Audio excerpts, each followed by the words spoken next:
So after a Saturday of organizing for a few hours and building for a few hours, I will say there's a lot of people out there. There's a lot of Lego fans out there that play with pneumatics. It's one of the, I mean, all Lego's cool Lego, but pneumatics is a really exceptional part of Technic. And I've always loved it. I just was not spectacularly great at it. If you go back in my YouTube channel, and this is kind of what I'm trying to revisit, if you go back into the beginning of my YouTube channel, there's Big Blue, and Big Blue was a pneumatic engine, train engine that I tried to get working that would go along a train track, running on pneumatic pistons instead of electric, either by rails or whatever battery. I never got it working nicely. And I then quote unquote gave up on it years ago, but I didn't pursue it after a little bit years ago, and I didn't care. So straight up, it's that. As a matter of fact, I actually this is basically what's left of it right here. All the other pieces just got rolled out into sorted out into the various whatever. So the Big Blue is that's basically what's left of it there. But then I found that, and I will get into that in a different video, but I've been re-inspired to try stuff. And in order to try stuff with pneumatics, I had to clean up and organize my pneumatic stuff and build something that is conducive to me playing with pneumatics better. Because I always wanted to do this because there's other people out there who have done this. And I remember years ago on Threads on Lugnet, and I can't remember who did the inspirations, but everything you see here was inspired by somebody else. None of this stuff is unique to me. None of it is, scratch built by me, or ideas come up with by me. I combined a whole bunch of stuff that I remember from way back in the day. And again, I cannot credit specific people. But you go on the internets and you will find them, and they're absolutely fantastic with the pneumatics. So what you want to do is you want to have some sort of compressor. and the truth be told, you want, perfectly honest, a Lego-based compressor, like 100% Lego. And this was always there are so many different plans, absolutely so many different plans to build a compressor that will compress air for whatever pneumatic item you're building. And I remember I tried a whole bunch of them way back in the day. And I settled on a few that I liked. And I had to resurrect it. So we'll just go through this nice little 16 by 32 base plate right here. Right there. This is the top view. I tried to make it as, coherent as possible as you go through. So here's the compressor. Here's the limited switch. Here's the pressure valve, or the pressure meter. So here's the storage tanks for the air. Here's the on switch, and here's the output to whatever you're going to build. Simple, simple, simple. Also, there's a manual input to inflate it, just in case the compressor's not running fast enough. So I always like to have that. I've always had a manual way of inflating, and of course, it's almost inflate head. And basically, the pressure. The pneumatic piston here on the polarity switch is so you can do this. So I'm going to let the air out. I'm going to put this back down so you can see it. I'm going to let the air out. You hear it. So it's coming out here. Very slowly, and you can see that go down. And as soon as it goes down, the polarity switch turns the motor back on. So the polarity switch has the input from the 9-volt regulator, and there's the output that goes over to the motor input. And so this is a 9-volt motor you can see in here. And so the polarity switch gets pushed by the pneumatic cylinder as the air goes into here. So you can see the dial going up slowly but surely, very slowly but surely. And this is where the manual comes in, because look, the manual makes it go up a lot faster. It really does. And that's why I have it there. And you can hear the motor starting to struggle now.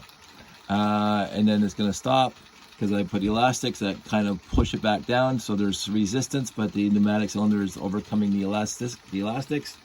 And then it stops when the polarity switch reaches a specific spot. So you don't have to have the motor running all the time, and you don't have to manually turn it off. Right? So that's what this little gizmo here is for. There was a million plans on the internet. I did not come up with this idea at all. But I borrowed it from people who did. And then you can actually still put air in here, but it does stop around too. The pressure limited is at 2. And so if you go all the way down, that goes down, you close it. And I'm gonna not wait for the motor to, you see the pneumatic cylinder going up. And then it stops, which is nice. It's really cool. Waiting for this compressor to finish is a long time.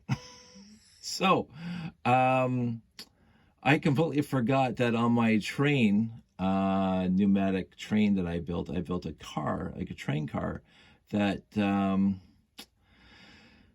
was faster, better at filling up the air storage and running the thing, because the large pump pushes a lot more air into the system than these little 4 small pumps. So you can see there's 2 on this side, 2 small pumps on this side, and there's 2 on this side, which takes a long time. So what I did, and I completely forgot about it, but I found it in my build, and this is without the train car itself. I got these 2 axle motors that connect to this little gizmo here. The problem with this thing is it always just wanted to fall apart. And I think that's what these other pieces were for. They just took off. To stop it from spreading. And so I wanted to do a demonstration between how slow this is to fill up these air tanks versus how fast this is. But the slowness of this apparatus was, I thought, going to be 2 times. And of course, here's me worried about time. So it's 7 minutes. We'll just see how long it takes for this thing to fill up. You can already hear the motor starting to slow down. Now I should offset those pistons a little bit more, those pumps a little bit better. But you can see this slowly inching up there. So we're at 721, 723. It's going up and up and up. It's getting almost to the point. We're over 30 seconds now for that little pump.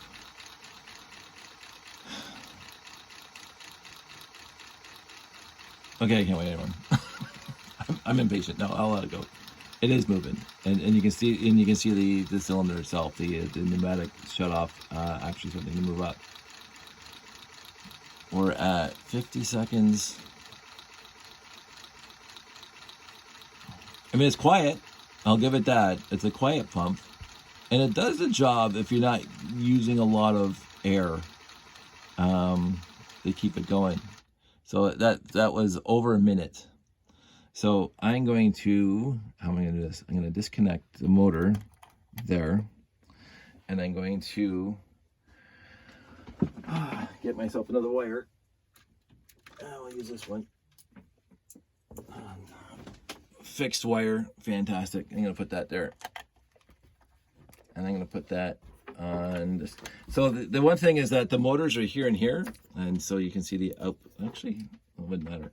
The wires are here and here, and so you have to have the power functions. The power functions to 9-volt, old 9-volt cable converter to do this. It will not work with just straight power functions, because unless you use the polarity switch from the power functions. But even that.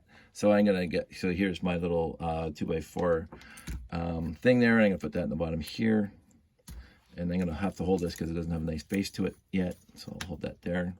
And what we're gonna do is, now that this is disconnected and this is connected, we're gonna turn this off, put all you out, and we're gonna close it.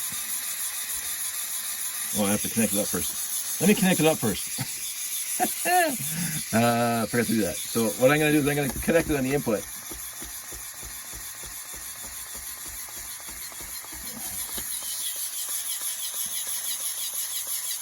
And you can see that this is going up much faster.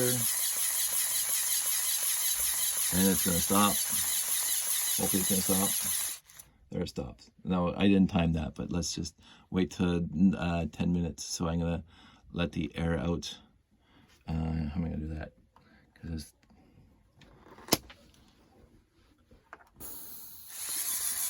I missed that. Oh. That's the other thing. So let me just stop that. The other thing that you have to see, it was so much pressure that the thing popped off. So let's just start this from scratch. I put these things on. This is something else I learned.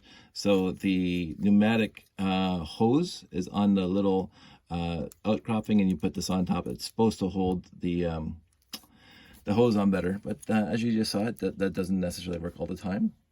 C'est la vie. So anyway, we're gonna just turn this thing on at 11 minutes now. I think it's all good to go. Now this is reverse, so this motor's inputting into here, so it's going exactly backwards. So we got 7 minutes. I'm gonna go 5, 6, anytime now. 8, 9. There. I'm gonna start. So the other one was over a minute. This one is 6 seconds, 7 seconds, 8 seconds, 9 seconds, 10 seconds, 11 seconds, 12 seconds, 13 seconds to get those 3 air tanks filled.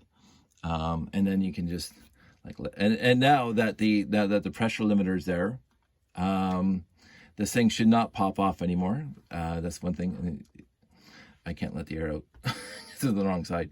I might completely rejig this whole system to put this motor here instead of that compressor here, because this is much faster for what I want to do. And in the end, this is going to go back on a train car. So it's all I'm going to be using this one going forward. But it is much bigger. You can see it's got a huge footprint on it. I got these XL motors here, the power function motors here, and 2 large pumps, same as this. But I took the spring off because the spring is added resistance that I didn't want. I did that myself. It's pretty, you can do it. It gets a little iffy at times. I also, you can see it spreading out this way at the top, and you can see little gaps here and here forming. So I have to make it, I think I had it built taller and a joint at the top. But it does work better than that one. 13 seconds versus over a minute. So I'm going to figure out how to get this thing onto this platform, because that's what I want to do.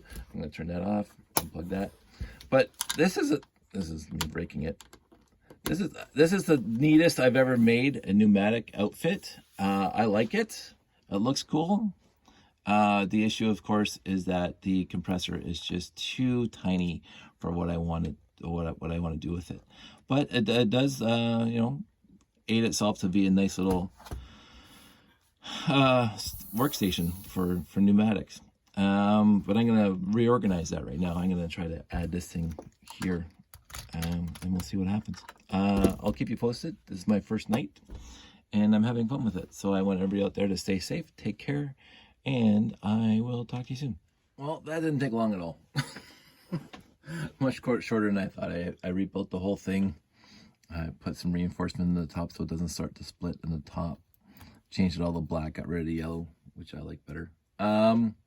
Yeah, so here's the old guy. It's like Iron Man's first heart. I'll go into the bin. And now it's all set up. So we go 1, 2, 3, 4. I won't count.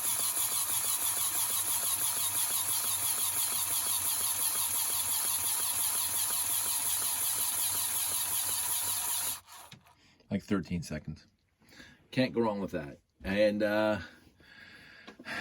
so I'm going to start the next phase of this project. Oh, by the way, I put the arrows here just so you know this is the output there, and this is the arrow here that tells you that you have to go this way, nothing happens.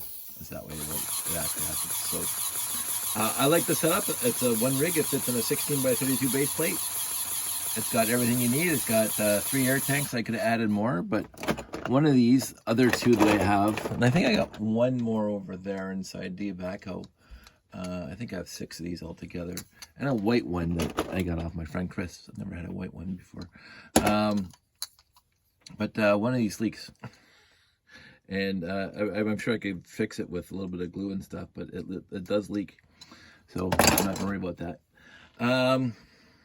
Yeah, it's a nice rig, and it's it's small enough, compact enough to, I wanted to fit it on one 16x32 base plate. And yes, the motors stick out, and this end sticks out a little bit, but I'm not going to worry about that. And I wanted to make the airflow as neat as possible. So I'm using these guys from the Technic sets, which I think adds to it.